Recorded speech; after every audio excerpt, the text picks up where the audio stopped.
তথ্য ও সম্প্রচার মন্ত্রীর পদ থেকে পদত্যাগের পর জহিরুদ্দিন স্বপনকে পূর্ণ মন্ত্রী মর্যাদায় প্রধানমন্ত্রী তারেক রহমানের রাজনৈতিক উপদেষ্টা হিসেবে নিয়োগ দেওয়া হয়েছে।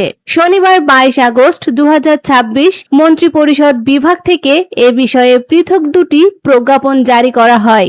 রুলস অব বিজনেস 1996 এর রুল 3(b)(1) ও 3(b)(2) অনুযায়ী তার এই নিয়োগ তাৎক্ষণিকভাবে কার্যকর হয়েছে। উপদেষ্টা হিসেবে দায়িত্ব পালনের সময় তিনি পূর্ণ মন্ত্রীর পদমর্যাদা, বেতন ভাতা এবং অন্যান্য আনুষঙ্গিক সুযোগ সুবিধা পাবেন।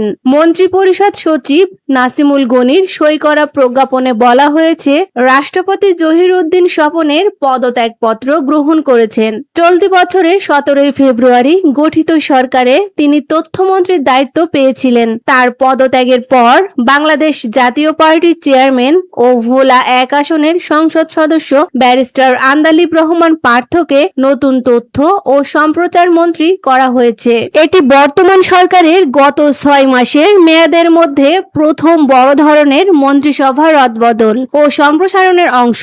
এই রদবদলের মাধ্যমে শুক্রবার 4 জন নতুন মন্ত্রী ও 2 জন প্রতিমন্ত্রী শপথ নিয়েছেন।